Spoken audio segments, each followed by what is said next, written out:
Bonjour et bienvenue dans notre programme Glorieuse Destinée. Dieu soit loué pour ces moments mis à part devant lui. Vous êtes au bon endroit et au bon moment. Je désire que ce moment soit centré sur le contenu de la Bible, sur la parole de Dieu. Dieu a pour vous une glorieuse destinée. Que Dieu vous bénisse en abondance au cours de toute cette émission. Je vous propose de prier en remettant ces moments entre les mains de Dieu. Notre bon Père Céleste, nous te remercions pour ta présence. Tu participes vraiment à cette émission grâce au ministère du Saint-Esprit. Et nous te prions de te servir de ta parole pour l'appliquer à nos vies afin que nos vies soient transformées, qu'elle t'honore et te glorifie. Amen. Amen. Gloire à Dieu. Aujourd'hui, je veux poursuivre ce sujet intitulé « Comment expérimenter la puissance de Dieu ». Ce sera la seconde et la dernière partie de ce sujet.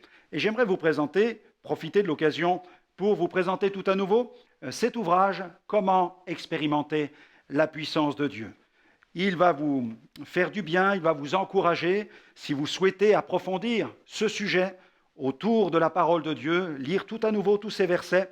N'hésitez pas, vous pourrez le trouver dans notre boutique, directement en ligne sur notre site internet. Allez, je vous propose de marquer une pause avant d'entrer dans le vif du sujet avec Manu qui chante « Fort et puissant ». Nous voulons expérimenter la puissance de Dieu. Eh bien, Manu, il connaît un Dieu qui est puissant. Alors, on l'écoute, il va nous motiver, nous encourager à placer toute notre confiance en celui qui est fort et tout-puissant. On se retrouve dans quelques instants.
Que ma plume veut s'exprimer, débordant de zèle pour parler de ce sauveur. Couronné, c'est parfois avec rage, j'ai envie de brailler, de faire entendre mes tripes, monopoliser le mic pour m'expliquer, c'est pas une question de génération. Je parle à tous, aux jaunes, aux vieux, aux blancs, aux noirs et même aux rousses. Et tellement multiplié les mots que je tousse, muni des mégaphones dépourvus de toute frousse. J'ai envie de crier dans les rues, dans les quartiers, de dire aux médias et dans les marchés. Ça m'énerve de voir les gens tant souffrir, additionner les solutions sans jamais guérir. Ça m'énerve de voir les âmes en peine sur la durée d'une vie et les souffrances atroces qui traînent. Oh my God, ouvre leurs yeux afin qu'ils voient Jésus, qu'ils essaient, ils seront pas déçus. Fort, fort, fort, fort, puissant, puissant, puissant, puissant, fort, fort, fort, fort, puissant, puissant, puissant, puissant, fort, fort, fort, fort, puissant, puissant, puissant, puissant, fort, fort, fort, fort, puissant, puissant, puissant, puissant. Hey boy, je viens te parler du créateur de l'univers, celui qui dit lumière soit lumière, puis le spectaculaire, celui qui dit la chose arrive, qui ordonne elle vive, la terre et son marchepied, le soleil trop fort pour le brûler.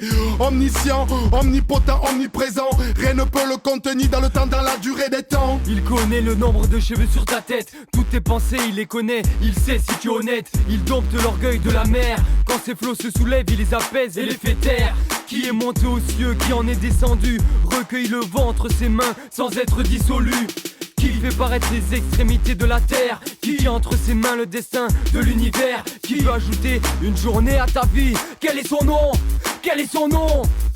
Fort, fort, fort, fort, puissant, puissant, puissant, puissant, fort, fort, fort, fort, puissant, puissant, puissant, puissant, fort, fort, fort, fort, puissant, puissant, puissant, puissant, fort, fort, fort, fort, puissant, puissant, puissant, puissant.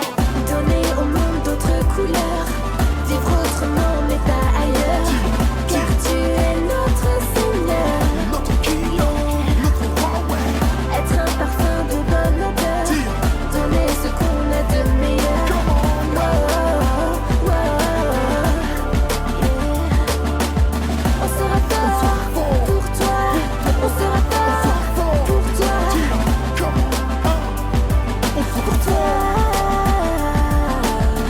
arrête de te complaire dans cette boucherie. Regarde ce que tu crées, n'importe qui ignominie. Lève les yeux vers le ciel, elle arrive l'éclair. Si le beau temps arrive bientôt, cessera la pluie. Fort, fort, fort, fort. Puissant, puissant, puissant, puissant. Fort, fort, fort, fort. Puissant, puissant, puissant, puissant. Fort, fort, fort, fort. Puissant, puissant, puissant, puissant. Fort, fort, fort, fort. Puissant, puissant, puissant, puissant. Fort, fort, fort, fort. Puissant, puissant, puissant, puissant. Fort, fort, fort, fort. Puissant, puissant, puissant, puissant. Fort, fort, fort, fort. Puissant, puissant, puissant, puissant. Fort, fort, fort, fort. Puissant, puissant, puissant, puissant.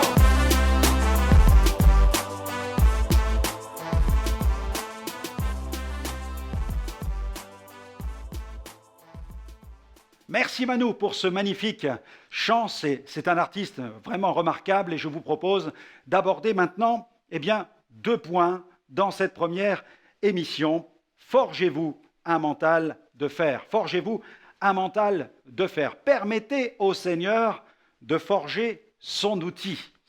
Le forgeron a besoin de temps pour forger un outil, lui donner la forme qui convient et l'aiguiser pour qu'il ait du tranchant. Mais trop de gens veulent un grand service, un grand ministère dans la demi-heure qui suit. La vie moderne, avec ses distributeurs et ses fast-foods, a déteint même sur la foi. Nous voulons tout de suite, mais Dieu n'est pas une machine qui doit obéir à nos caprices. La prière n'est pas non plus une sorte de télécommande. Ce qui touche le cœur de Dieu et le pousse à nous exaucer, c'est notre foi. La Bible dit, dans Hébreux chapitre 11, verset 6, « Or, sans la foi, il est impossible de lui être agréable, car il faut que celui qui s'approche de Dieu croie que Dieu existe et qu'il est le rémunérateur de ceux qui le cherchent. Et la foi, c'est aussi la persévérance. » La Bible dit dans Romains 12, 2, c'est Paul qui enseigne, et il dit « Réjouissez-vous en espérance, soyez patients dans l'affliction, persévérez dans la prière. » Comprenons ceci, les gens déterminés sont des agents déterminants. Nous avons vécu une expérience inoubliable dans un pays africain. La campagne devait se dérouler dans la capitale. Le lundi matin, jour de mon arrivée, le gouvernement nous a adressé un message dans lequel il n'autorisait qu'une seule réunion, celle du samedi. Les réunions programmées les jours ouvrables étaient interdites. Nous allions donc tout droit vers une catastrophe. La nouvelle de cette annulation fut perçue à ce moment précis comme un véritable séisme, car toute la publicité était déjà en place. Des milliers de posters avaient été placardés dans la ville, des dizaines de banderoles étaient accrochées au carrefour des rues principales, des spots publicitaires passaient à la radio en boucle et à la télévision. Des milliers de personnes allaient se présenter devant les portes fermées du stade. Nous n'avions plus que le mardi et le mercredi matin pour trouver une solution, car les habitants de la ville allaient venir dès 14h le mercredi. Notre prière fut alors la suivante, « Seigneur, sauve la campagne !» Nous avons prié, ensuite nous avons agi. Il fallait faire vite. Il n'y avait plus une seule minute à perdre. Je suis allé rencontrer les plus hautes autorités de la capitale, un sénateur, le chef de la police du pays, le commissaire de la capitale, le vice-président de la cité et le préfet. Les entretiens ont été très courtois, très constructifs. Ils m'ont permis d'expliquer plus en détail le caractère de ma mission sur le plan international. J'ai convaincu les autorités de la riche bénédiction que produit l'Évangile dans une ville. J'ai présenté l'Évangile de paix, l'Évangile d'espérance, l'Évangile d'amour. Un message pour la famille, pour la nation, un message qui apporte l'harmonie et des valeurs morales dans le pays en respectant aussi la dignité humaine. Le mercredi matin, à 11h30, je suis sorti du bureau du préfet avec l'autorisation de tenir la campagne dès 14h, et cela du mercredi jusqu'au samedi. Cette autorisation fut exceptionnelle. En quelques heures, le Colisée du centre de la capitale, mitoyen au mur d'enceinte du palais présidentiel du pays, était équipé, prêt pour la campagne. Dès le premier jour, 5000 personnes se sont présentées. Le samedi, 10 000 personnes remplissaient le Colisée. Plus de 600 décisions pour Christ ont été enregistrées sur les 4 jours. Ces 600 personnes ont accepté de laisser leur adresse et ont souhaité la visite d'un conseiller pour les aider dans leur premier pas avec le Christ. L'opération suivie a commencé immédiatement.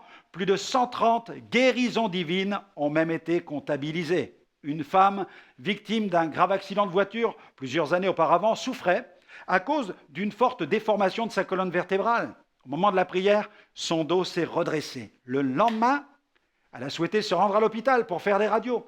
Les radios n'ont fait que confirmer le miracle. Jésus l'avait guéri. Des personnes tourmentées par de mauvais esprits ont aussi expérimenté la délivrance. Gloire à Dieu. Comment expérimenter la puissance de Dieu?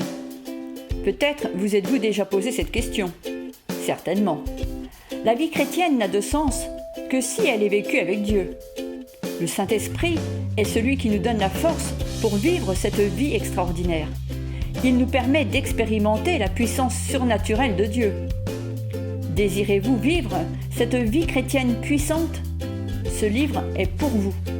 Vous pouvez le découvrir sur notre site www.gospelvision-international.com. Dès maintenant, préparez-vous à explorer cette merveilleuse dimension, car Dieu désire vraiment manifester sa gloire au travers de vous.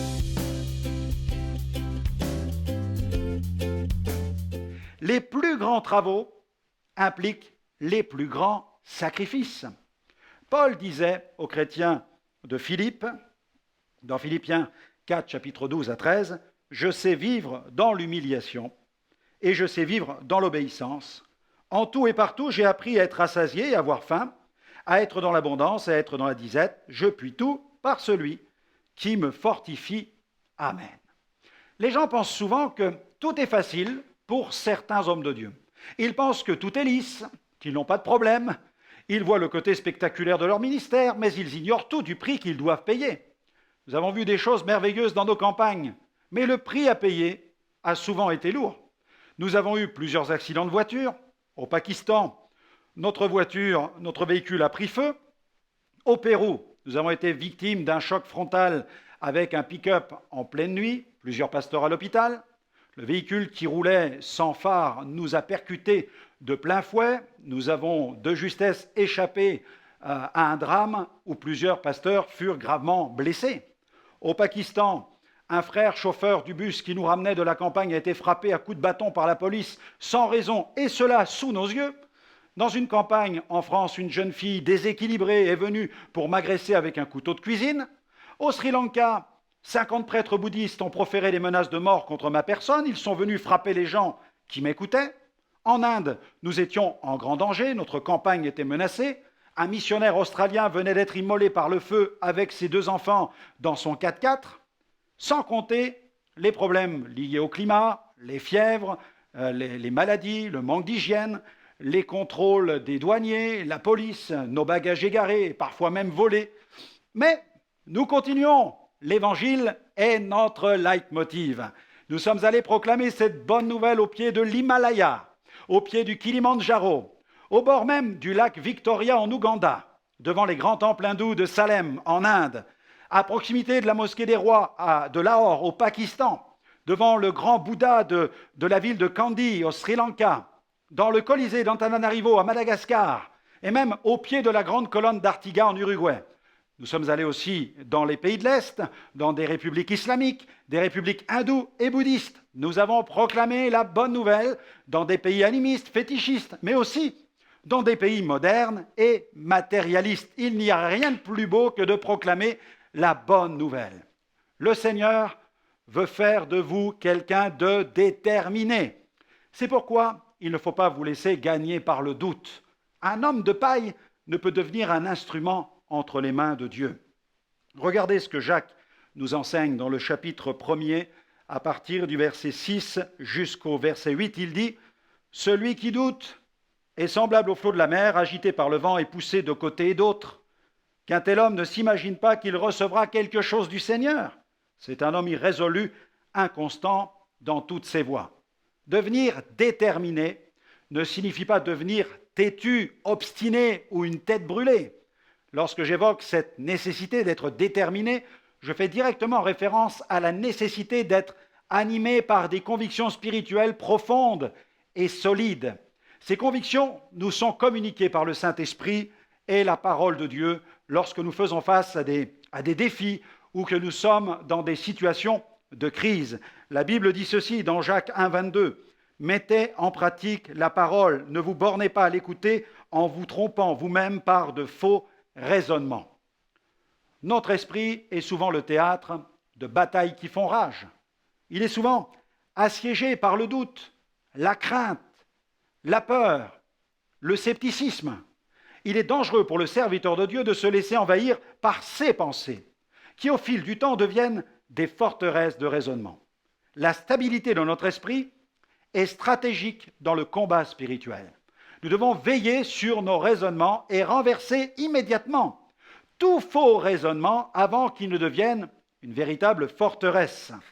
Regardez ce que Paul enseigne aux Corinthiens. 2 Corinthiens, chapitre 10, verset 5, il dit, c'est un peu la nature de son ministère, un des aspects de sa mission, nous renversons les raisonnements et toute hauteur qui s'élèvent contre la connaissance de Dieu et nous amenons toute pensée captive à l'obéissance de Christ.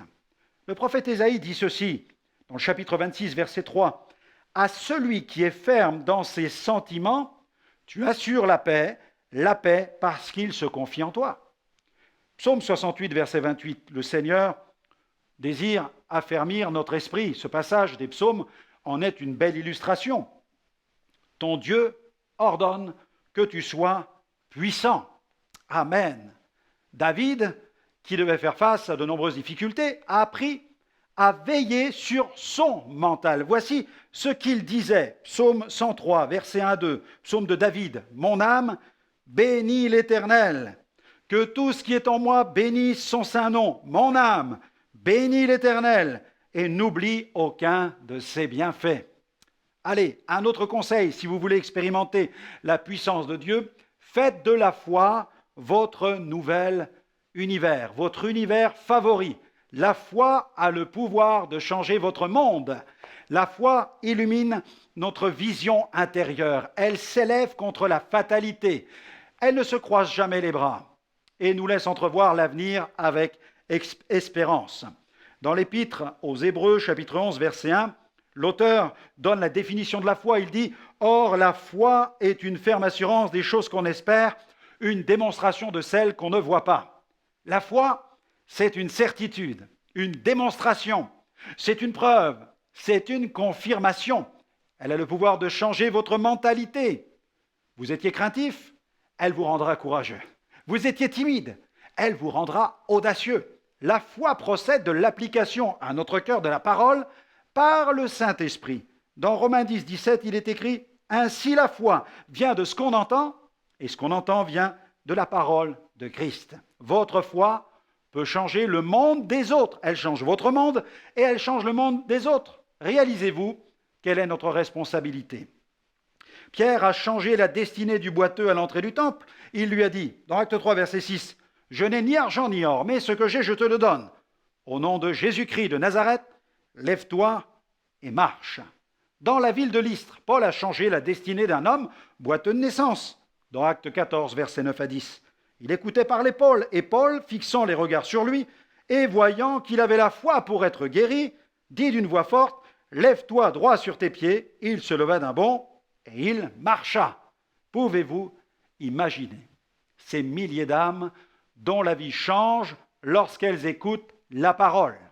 Sur les 5 continents, je vois des milliers d'âmes dont la destinée change dès qu'ils entendent un message de foi.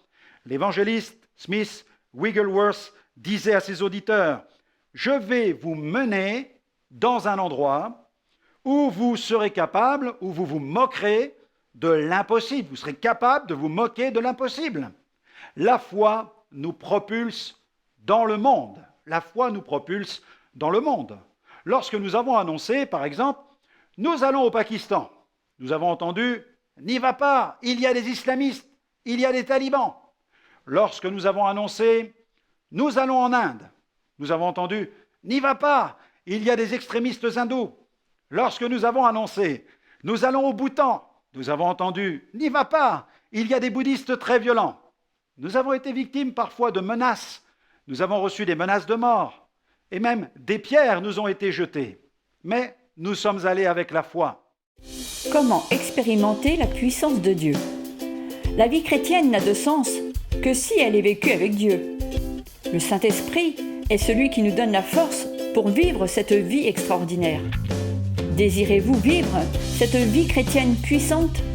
Ce livre est pour vous. La foi peut déclencher la foi chez les autres. La foi dans ma vie peut déclencher la foi chez les autres. Comment déclencher la foi chez les autres? En prêchant la parole, le message de foi, la bonne nouvelle. Dans Matthieu 4, verset 17, dès ce moment, Jésus commença à prêcher et à dire « Repentez-vous, car le royaume des cieux est proche ». Dans Matthieu 4, 23-25, Jésus parcourait toute la Galilée, enseignant dans les synagogues, prêchant la bonne nouvelle du royaume et guérissant toute maladie et toute infirmité parmi le peuple. Sa renommée se répandit dans toute la Syrie et on lui amenait tous ceux qui souffraient de maladies, de douleurs de divers genres. Les démoniaques, les lunatiques, les paralytiques, il les guérissait. Une grande foule le suivit de la Galilée, de la Décapole, de Jérusalem, de la Judée et d'au-delà du Jourdain. À l'île Maurice, par exemple, une jeune femme est venue à mon hôtel avec sa maman afin que je prie pour elle. Étant infirme, elle était condamnée, donc la maman était infirme, elle était condamnée à rester dans une chaise roulante. J'ai prié pour cette dame, mais rien ne s'est produit.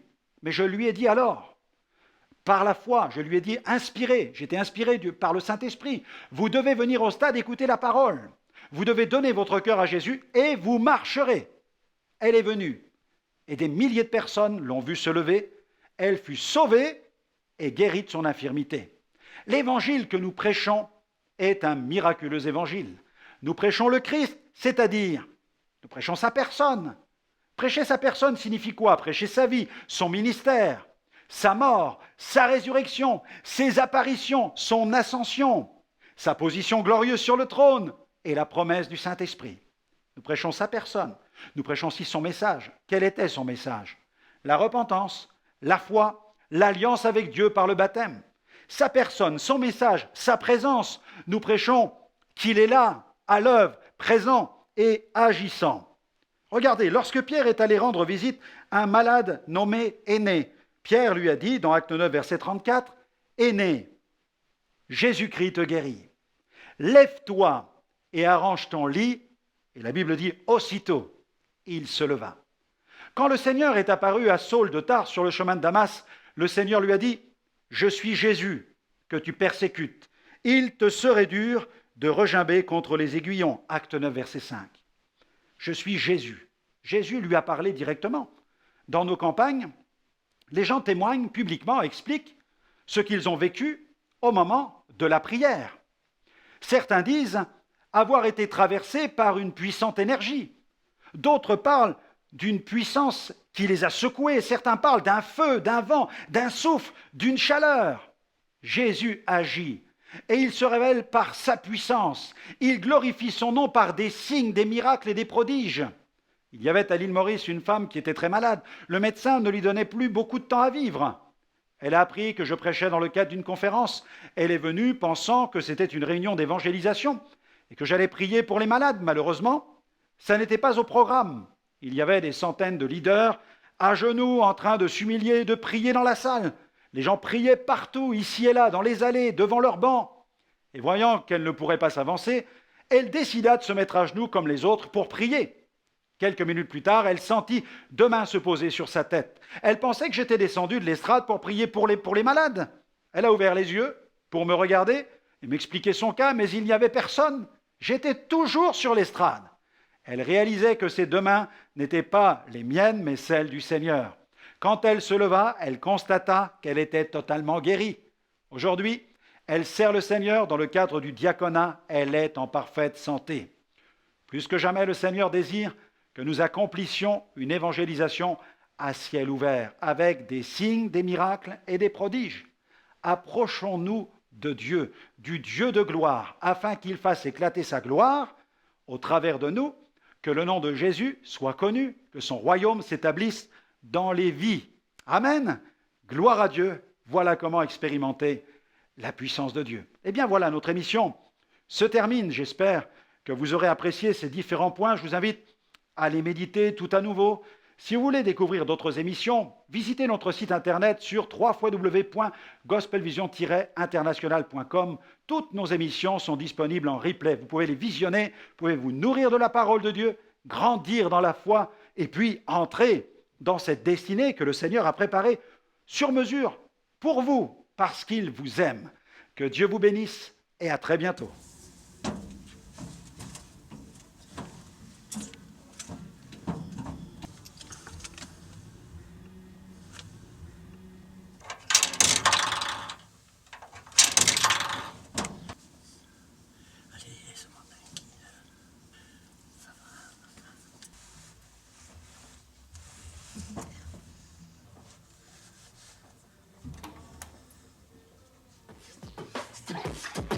Oh Jesus, le balèze.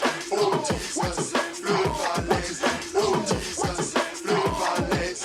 Fort, fort, fort, fort. Puissant, puissant, puissant, puissant. Fort, fort, fort, fort. Puissant, puissant, puissant, puissant. Fort, fort, fort, fort. Puissant, puissant, puissant, puissant. Fort, fort, fort, fort. Puissant, puissant, puissant, puissant. C'est avec joie que ma plume veut s'exprimer, débordant de zèle pour parler de ce sauveur. Couronné, c'est parfois avec rage, j'ai envie de brailler, de faire entendre mes trilles, monopoliser le mic pour m'expliquer, c'est pas une question de génération. Je parle à tous, aux jaunes, aux vieux, aux blancs, aux noirs et même aux rousses. Et tellement multiplié les mots que je tousse, muni des mégaphones dépourvus de toute frousse. J'ai envie de crier dans les rues, dans les quartiers, de dire aux médias et dans les marchés. Ça m'énerve de voir les gens tant souffrir, additionner les solutions sans jamais guérir. Ça m'énerve de voir les âmes en peine sur la durée d'une vie et les souffrances atroces qui traînent. Oh my God, ouvre leurs yeux afin qu'ils voient Jésus, qu'ils essaient, ils seront pas déçus. Fort, fort, fort, fort, puissant, puissant, puissant, puissant. Fort, fort, fort, fort, puissant, puissant, puissant, puissant. Fort, fort, fort, fort, puissant, puissant, puissant, puissant. Fort, fort, fort, fort, puissant, puissant, puissant, puissant. Hey boy, je viens te parler du créateur de l'univers, celui qui dit lumière soit lumière fut le spectaculaire, celui qui dit la chose arrive, qui ordonne elle vive. La terre et son marchepied, le soleil trop fort pour le brûler. Omniscient, omnipotent, omniprésent, rien ne peut le contenir dans le temps, dans la durée des temps. Il connaît le nombre de cheveux sur ta tête.